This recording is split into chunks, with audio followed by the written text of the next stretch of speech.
bisa kembali datang melaksanakan ibadah, melaksanakan kewajiban kita kepada Allah Subhanahu wa Ta'ala.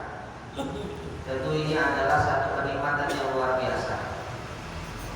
Yang mudah-mudahan amal ibadah kita, sholat subuh kita yang baru saja kita laksanakan menjadi catatan amal kebaikan kita di sisi Allah Subhanahu wa Ta'ala. Amin ya rabbal alamin.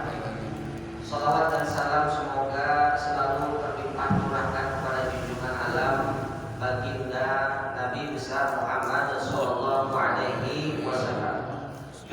Kita berharap mudah-mudahan kelak nanti kita semuanya di yaumil qiyamah masuk satu gerbongnya Nabi Muhammad sallallahu alaihi wasallam, masuk ke dalam surga di Allah Subhanahu wa Ta'ala.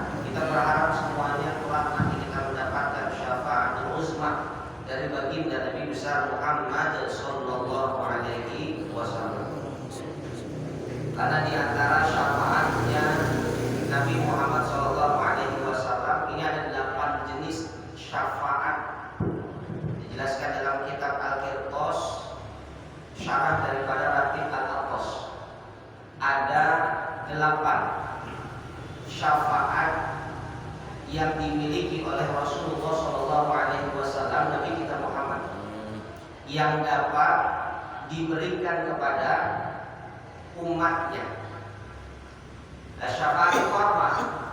Syafaat itu tolabul afwi, permohonan maaf, permohonan ampunan. Gak semua orang punya, gak semua orang bisa mengajukan tolabul afwi kepada Allah Subhanahu wa Ta'ala. Hanya orang-orang tertentu. Nabi kita Muhammad sallallahu alaihi wasallam adalah salah satunya. Orang yang diberikan keistimewaan untuk memberikan syafaat. Ada 8. Di antaranya adalah syafaat untuk memasukkan orang ke dalam surga Allah Subhanahu wa Ta'ala. Ada juga syafaatnya Nabi Muhammad sallallahu alaihi wasallam yang bentuknya adalah mengeluarkan orang dari api neraka masuk ke dalam surga Allah Subhanahu wa Ta'ala. Itu juga syafaat.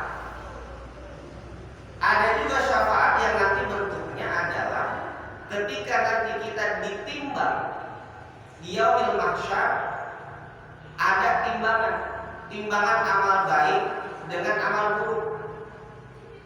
Di antara bentuk syafaat Nabi kita Muhammad sallallahu alaihi wasallam adalah menambahkan amal baik ketika amal kita ditimbang oleh Allah Subhanahu wa Ta'ala. Begitu juga di antara syafaatnya Nabi kita Muhammad sallallahu alaihi wasallam adalah meminta kepada Allah supaya keburukan-keburukan kita dikurangi oleh Allah Subhanahu wa Ta'ala. Maka ini syafaatnya Nabi kita Muhammad sallallahu alaihi wasallam banyak banget. Dan kalau bukan karena syafaatnya Nabi Muhammad sallallahu alaihi wasallam, ya, belum tentu kita nanti bisa masuk dalam surganya Allah Subhanahu wa Ta'ala. Apa kita yakin masuk surga gara-gara sholat kita? Apa kita yakin bakal masuk surga cuma karena zakat puasa kita? Sholat kita sehari paling berapa kali? Puasa kita paling kalau pas Ramadan doang. Senin Kamis alhamdulillah. Zikir lama kita paling berapa jam? Belum ada apa-apanya. Belum lagi kalau pas lagi sholat banyak pikiran, cicilan motor belum dibayar. Pas lagi sholat rakaat ketiga, ikut rakaat kedua, ada yang begitu. Lagi sholat rakaat ketiga, ikut rakaat keempat, baru rakaat ketiga dia udah salam. Makmum di belakang, masya Allah, nih imam cepet banget. Kilokan, sholat isya di diskon dari 4 jadi 3. Padahal berarti lagi banyak pikiran. Apa begitu kita bisa masuk surga cuma gara-gara amal ibadah sholat kita? Belum tentu. Oleh karenanya, kalau cuma sekedar mengandalkan amal ibadah kita, hanya sekedar mengandalkan sholat kita, puasa kita, sedekah kita, belum ada apa-apa. Kita sedekah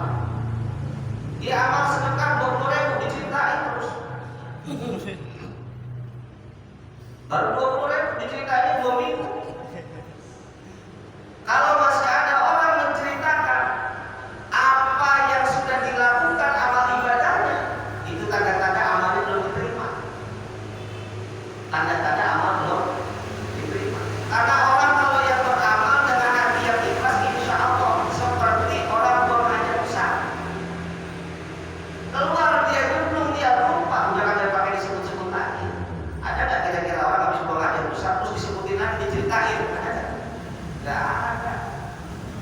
Habis dia buang air besar udah ada. Mau kecil, kayak mau gede, kayak mau panjang, kayak mau pendek, mau warnanya hitam, kuning, hijau, segala macam, kagak diceritain. Lupa. Begitulah analogi ketika kita beramal.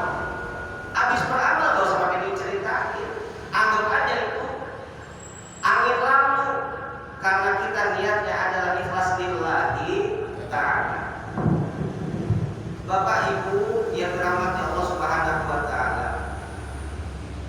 kita hidup di dunia ini, kita paham, ngaji udah berkali-kali, datang ke majelis taklim udah banyak, yang di masjid, yang di rumahan, yang di majelis taklim segala macam kita datang. Kita udah tahu perintah Allah kepada kita adalah untuk melaksanakan ibadah. Wa ma khalaqatul jinna wal insa illa liya'budun. Tidaklah aku ciptakan manusia dan juga jin kecuali untuk ibadah kepada Allah Subhanahu wa taala. Sering kan kita dengar. Ya, cuma kan kalau kita mau kerjain repot. 24 jam apa mungkin kita pakai semuanya untuk ibadah? Nah, kita tahunya sholat 5 waktu, subuh, zuhur,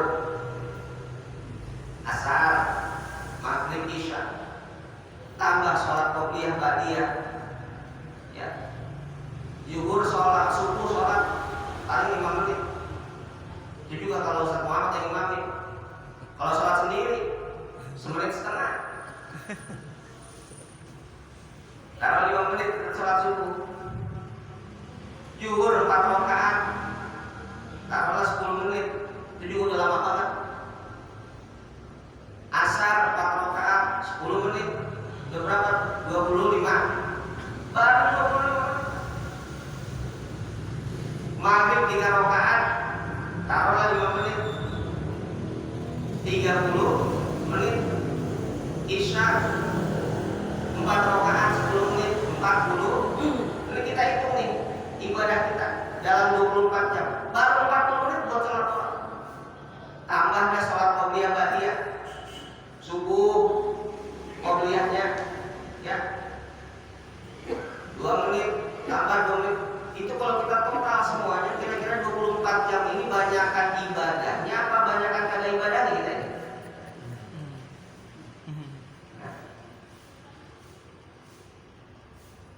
Lalu ada santri bertanya kepada seorang kiai, "Kiai, ini bagaimana caranya? Apakah mungkin kita melaksanakan 24 jam ibadah kepada Allah? Bagaimana caranya?" Oh, mungkin bisa. Caranya adalah selalu meniatkan semua amal ibadah ini, selalu meniatkan kegiatan aktivitas harian kita ini adalah lillahi ta'ala. Insya Allah akan dicatat sebagai amal ibadah. Makan kelihatannya sebagai amal dunia, tapi kalau makan diniatkan adalah untuk menyehatkan badan. Dengan sehatnya badan kita bisa sholat, dengan sehatnya badan kita bisa zikir lama, dengan sehatnya badan kita banyak bisa hatam Quran, dengan sehatnya badan kita bisa amal ibadah. Maka makan insya Allah juga akan bernilai ibadah di depannya Allah Subhanahu wa ta'ala.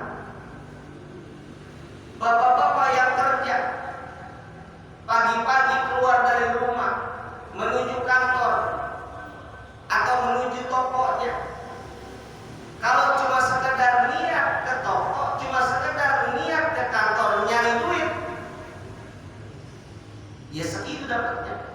Tapi kalau berangkat keluar rumah niat untuk untuk jihad fisabilillah, menjalankan perintah Allah, untuk menghidupi dan memberikan nafkah keluarga, anak dan istri, mencari biaya sekolah anak supaya pada pinter, ngerti agama, ngerti paham sholat, ngerti paham puasa, ngerti tentang syariat Islam, maka insya Allah nyari duitnya juga dicatat sebagai amal ibadah di sisi Allah Subhanahu wa Ta'ala. Maka kuncinya bapak-bapak, ibu-ibu, ini adalah di niat. Semua kegiatan kita, semua aktivitas kita, niatkan karena untuk mencari ridhonya Allah Subhanahu wa Ta'ala. Niat semuanya lillahi ta'ala. Maka insya Allah amalan-amalan dunia juga bisa menjadi amalan akhirat. Begitu juga sebaliknya. Kalau ada amalan akhirat tapi diniatkan karena untuk mendapatkan dunia, maka amalan akhirat tersebut tidak menjadi catatan amal kebaikan di sisi Allah Subhanahu wa Ta'ala. Ya sholat, datang di masjid pagi-pagi subuh, orang belum datang dia paling dulu, tapi niat dalam hatinya supaya pengen dilihat paling rajin ibadah. Niat dalam hatinya supaya pengen dilihat paling getol ibadahnya. Nah ya kayak begini, amalan akhirat justru malah bisa menjadi kualat. Amalan akhirat ya, yang bakalan tidak diterima di sisi Allah Subhanahu wa Ta'ala. Kenapa? Karena dalam hatinya ketika menjalankan ibadah ada riya. Apa itu riya? Ingin dipandang oleh manusia. Padahal semua ibadah kita, amaliyah kita, semuanya adalah harus lillahi ta'ala. Maka bapak-bapak, kalau kita ingin semua amal ibadah kita menjadi catatan amal kebaikan di hadapan Allah Subhanahu wa Ta'ala, niat di awal aktivitas kegiatan kita bismillah lillahi ta'ala, niat karena mencari ridhonya Allah Subhanahu wa Ta'ala. Nah, ibadah ini perlu ada bahan bakarnya bapak-bapak. Mobil bisa bergerak karena ada bahan bakarnya. Motor bisa jalan karena ada bahan bakarnya. Ketika nggak ada bahan bakarnya, ya motor nggak ada bahan bakarnya, ya tidak jalan. Bensinnya nggak ada. Ya. Mobil nggak ada bensinnya, bensin juga nggak ada jalan. Ya, karena nggak ada bahan bakarnya. Lah apa bahan bakarnya ibadah kita ini? Bahan bakarnya adalah iman. Iman kepada Allah Subhanahu wa Ta'ala. Iman. Ini bahan bakar kita untuk ibadah kepada Allah. Maka ada kalanya, kadang-kadang kita merasa mau sholat malas. Ada kalanya kita mau sholat ke masjid ogah. Ada nggak tuh begitu? Mau baca Quran malas. Mau sedekah mikir ntar mau makan apa nih? Ada duit simpan dulu dah buat yang di rumah. Sedekah ntar dulu belakangan. Ya. Ada kayak begitu. Ya. Itu tergantung daripada kadar dan kualitas iman. Kalau iman lagi naik, insya Allah mau ke masjid gampang. Badan mau diajak sholat enteng. Dengar azan langsung gerak dia untuk melaksanakan sholat. Mau bangun tahajud tengah malam, kalau imannya lagi on top, lagi di atas, masya Allah. Gak usah pakai alarm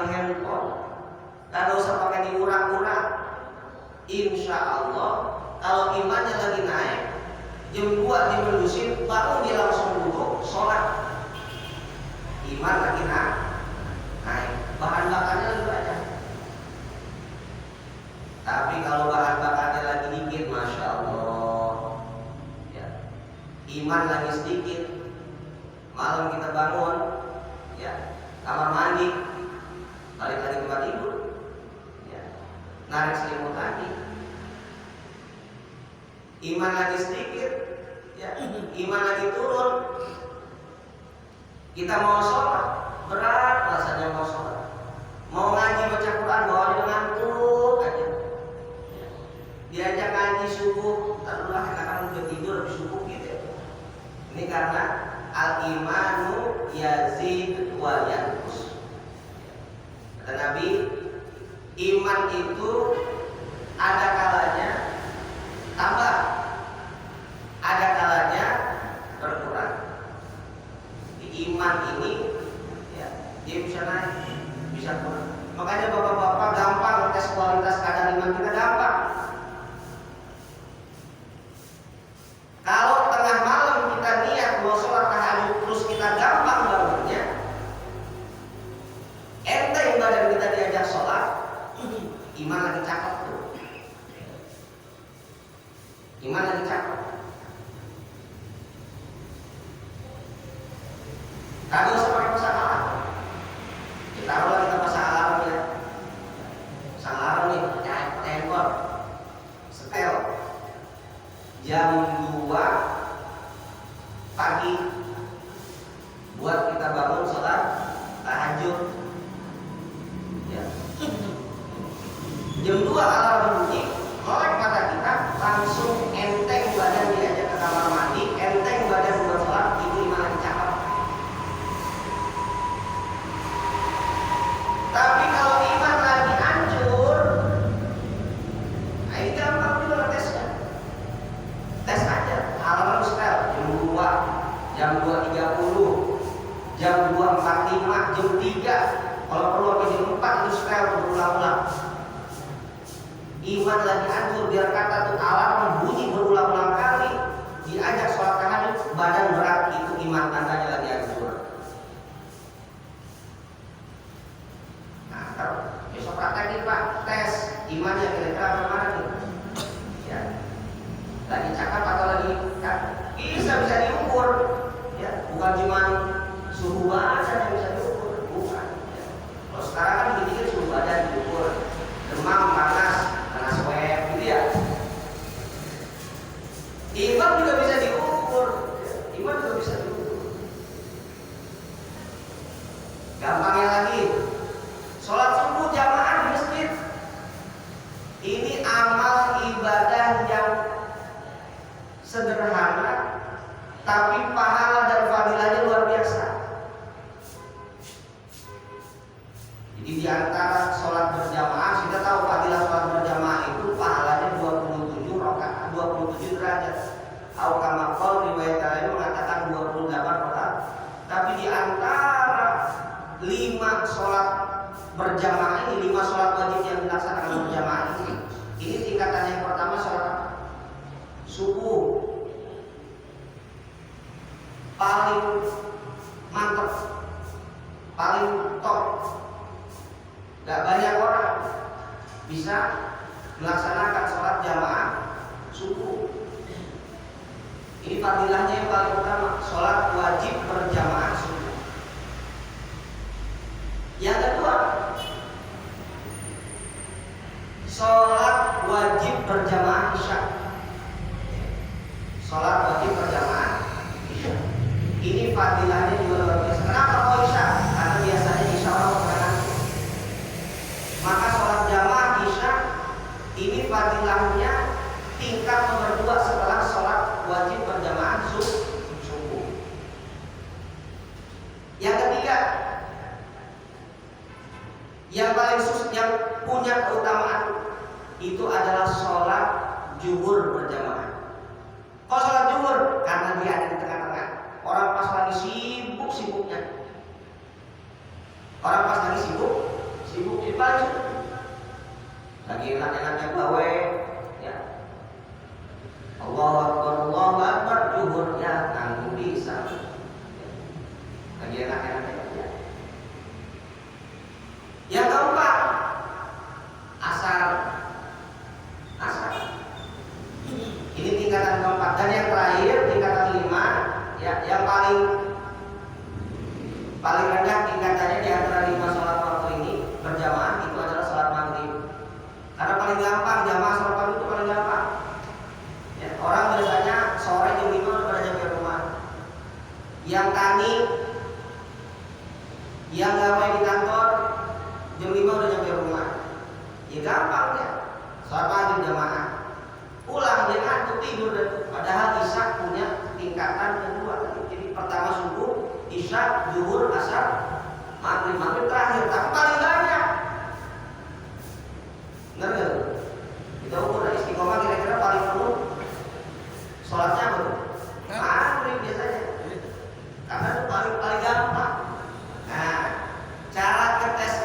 cara ngetes iman kita tadi kan tahajud, susah dah tuh kira-kira. Ajak badan kita untuk sholat subuh jamaah di masjid. Tes, ukur kadar iman kita. Kalau gampang, jam 4 bangun, berangkatnya ke masjid, sholat, itu iman lagi naik, iman lagi cakep. Tapi kalau jam 4 bangun susah, setengah 5 bangun susah, jam 5 bangun susah, nah ini iman lagi aneh. Bapak-bapak yang dirahmati Allah Subhanahu wa Ta'ala. Nah, bagaimana caranya meningkatkan iman? Nah, banyak caranya. Ya, banyak. Dengan zikir, dengan hadir di majelis taklim, dengan sholat berjamaah, dengan baca Quran, macam-macam. Sholat jamaah itu bisa meningkatkan keimanan kita. Makanya di antara amaliyah para ulama-ulama kita di Indonesia ini adalah selalu melaksanakan sholat berjamaah meskipun cuma berdua.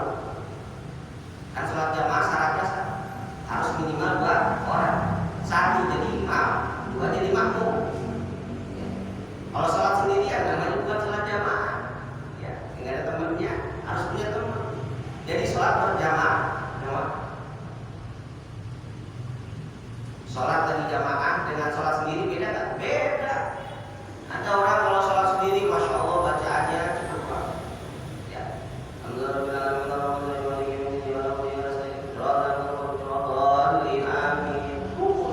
Ruku atau pakai sama, cepet. Tapi kalau pas lagi sholat jamaah, masya Allah bacaannya panjangin, dicakap-cakapin. Ya. Bismillahirrahmanirrahim. Alhamdulillahirabbil alamin. Rukunya dilamain, sujudnya dilamain. Jamaah. Anggap aja itu sebagai cara untuk motivasi kita meningkatkan iman. Artinya apa? Sholat jamaah itu bisa mengontrol, mengendalikan hawa nafsu kita untuk sholat buru-buru. Itu aja. Sholat jamaah itu sebagai cara untuk mengendalikan hawa nafsu kita untuk sholat buru-buru, sholat cepat-cepat. Nah, baca Quran juga, zikir yang lama, banyak istighfar, banyak ingin sholawat, insya Allah akan meningkatkan kualitas kadar iman kita.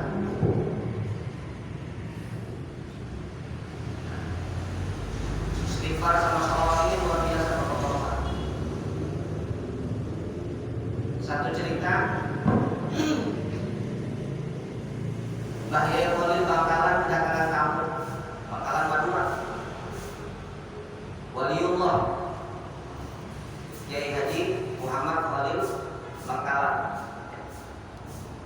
kedatangan tamu.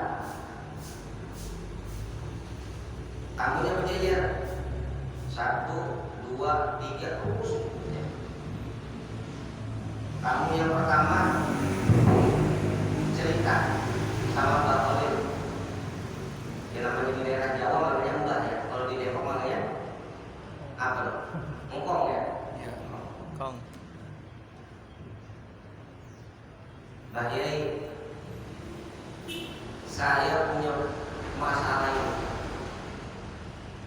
Usaha lagi seret, usaha lagi kagak ada untungnya, usaha lagi pas-pasan, rezeki lagi sempit.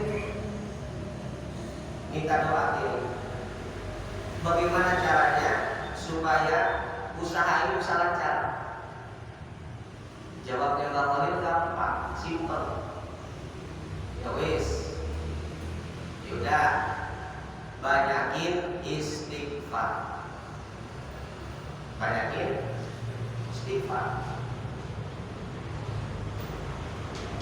Tamu kedua masih sampingan. Mbak Yai, saya ini pengen nikah. Jomblo, ceritanya orang jomblo, ya. nikah. Hari ini kita masih dengar jomblo. Jadi saya pengen nikah tapi belum ketemu jodoh ini.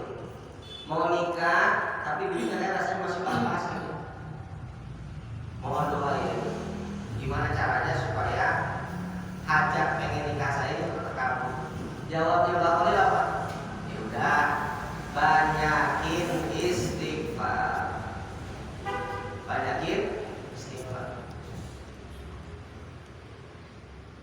Tamu ketiga cerita lagi tuh. Ya seorang kita itu memang tradisinya begitu Pak. Kalau lagi ada masalah datang ke guru. Tapi kalau lagi dapat bahagia lupa sama guru. Saya mohon kalau begini. Giliran lagi ketimpa musibah ya. Ya Allah keliling utang, motor besok mau diambil ya. Mobil besok udah boleh tarik apa leasing. Nah, baru didatang ke gurunya. Didatang ke kiainya, dia datang ke ustadznya. Gimana kiai? Ya kiai kan udah duit bayarin utang kita nggak bisa. Bantunya apa ya doa. Ya. Ini santri ketiga cerita sama Mbak Khalil. Saya ini memiliki utang.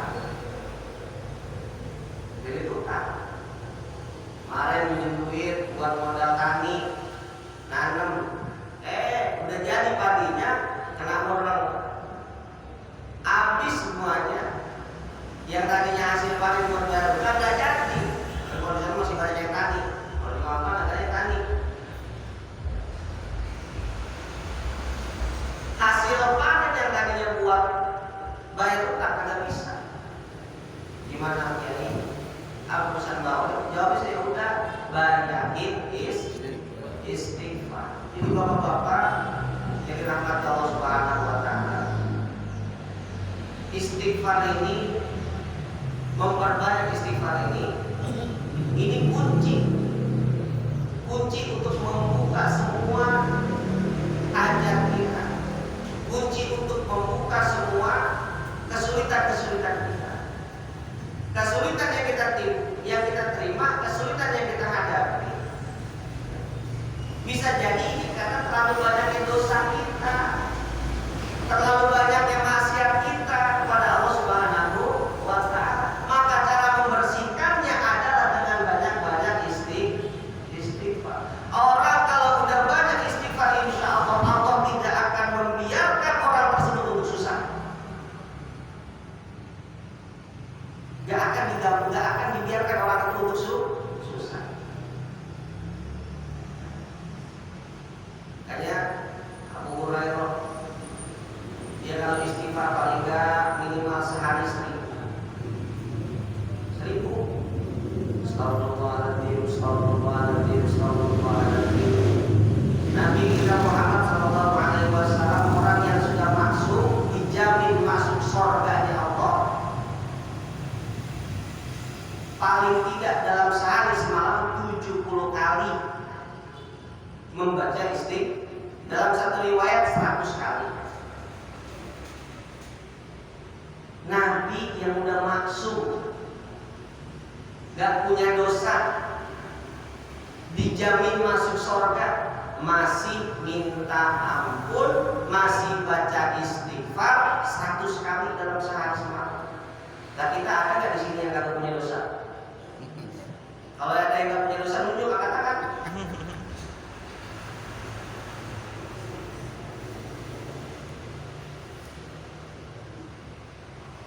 Abu Hurairah sering, para ulama-ulama kita, kiai-kiai kita, itu kalau istighfar sampai puluhan ribu, bahkan ada yang sampai ratusan ribu.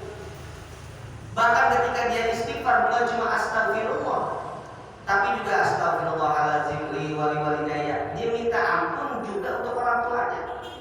Makanya kita kalau habis sholat itu kita di Ustaz Muhammad ketika baca habis sholat bacanya bukan astagfirullahaladzim doang, tapi dibacanya astagfirullahaladzim li wali walidayya wa li ashabil muqibati alayya wa ila jami'il mu'minina wal mu'minat wal muslimina wal muslimat. Istighfarnya bukan cuma buat diri sendiri, tapi juga untuk orang tua, untuk kerabat dekat, bahkan untuk semua orang-orang mukmin, orang-orang muslim, al-ahya minhum, baik yang masih hidup wal amwat ataupun yang sudah meninggal. Kuncinya dengan istighfar. Istighfar 1000, ya, bacanya 1000. Umurnya bacanya 1000. Itu kalau kita pakai tasbih 1000 itu cuma 10 kali putaran ini, Pak. Astagfirullahaladzim, astagfirullahaladzim, astagfirullahaladzim. Duduk paling cuma 10 menit baca istighfar 1000. Tapi rasanya pukulnya 10 hari terus. Ada cuma buka tasbih 10 kali baca istighfar 1000. Tapi kalau lagi main lihat Facebook, masya Allah, duduk sampai sejam juga ada. Apalagi kuotanya masih banyak, soalnya kuotanya habis, berhenti dia 10 menit. Nah, terus bagaimana? Apakah kita baca istighfarnya 1000 dalam satu kali duduk atau di kredit? Nah, kayak kita beli motor.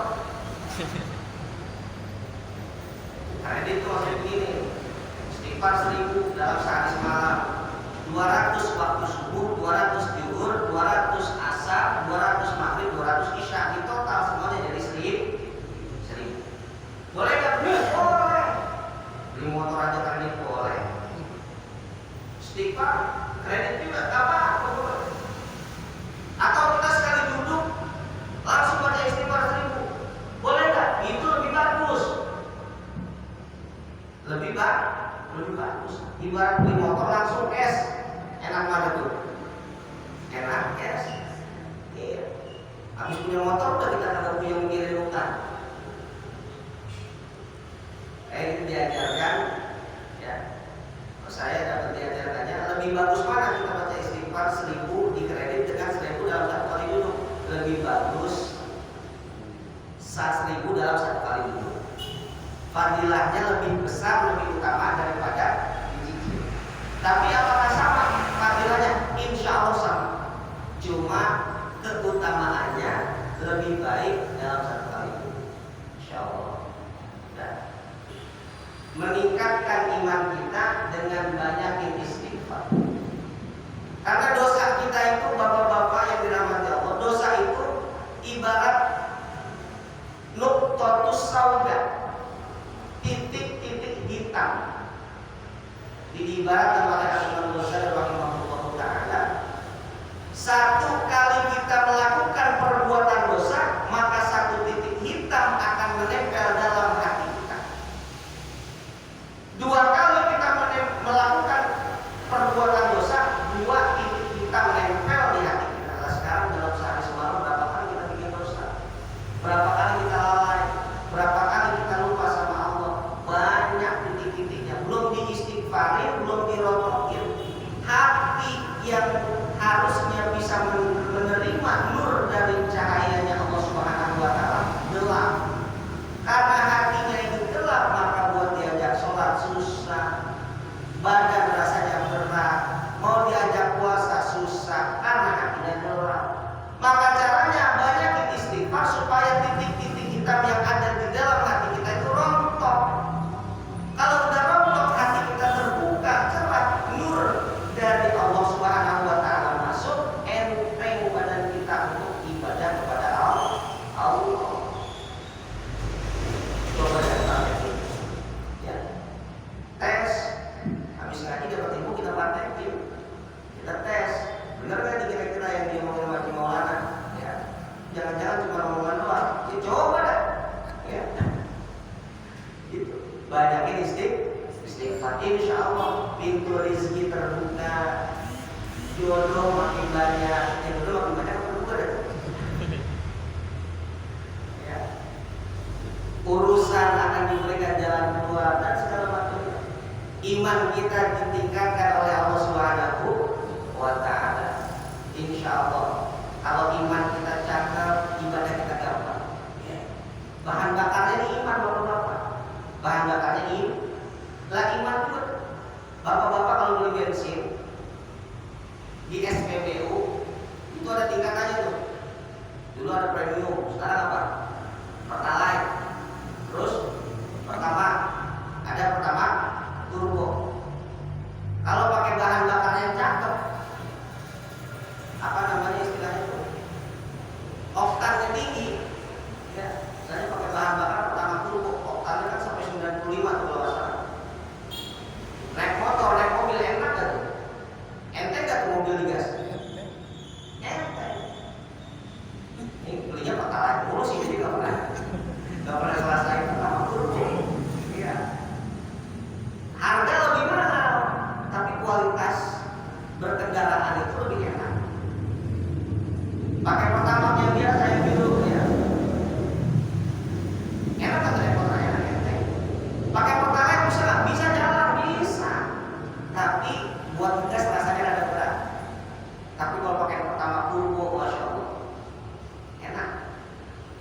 jalan bisa, tugas UPT. Nah itu iman kita itu kira-kira begitu Bapak-bapak. Tingkatin kadar oktan kita nih, kadar oktan iman kita dinaikin, tambahin terus, dan harus istiqomah. Karena maksiat kita juga istiqomah, bikin dosa kita juga istiqomah, bahkan lebih istiqomah bikin dosa daripada istiqomah ibadah. Alhamdulillah kita ngomongin istiqomah di masjid istiqomah. Bapak-bapak yang dirahmati Allah Subhanahu wa taala, saya kira demikian yang dapat saya sampaikan. Mohon maaf apabila ada kekeliruan, susunan kata yang tidak terstruktur ya. Alhamdulillah ini bisa menjadi silaturahim pagi hari ini ya, antara saya dan bapak-bapak hadir di majelis ahad subuh Masjid Istiqomah. Mudah-mudahan Allah catat amal kita ini menjadi catatan amal kebaikan di sisi Allah Subhanahu wa taala. Kurang lebihnya saya mohon maaf. Wallahul muwaffiq ila aqwamit thoriq. Assalamualaikum warahmatullahi wabarakatuh.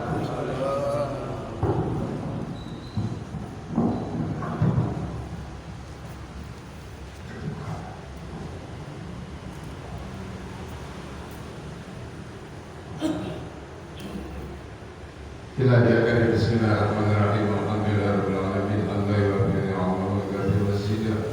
Ya Rabbana laka syukur wa yanbaghi li jalali wajhika wa li sultanik. Allahumma shalli wa sallim ala sayyidina Muhammad wa ala ali sayyidina Muhammad. Allahumma ahibna rusli wa ahibna syari anfusina. Allahumma aghnina bil ilmi wa zayyinna bil ilmi wa akrimna bil taqwa wa jamilna bil afiyah.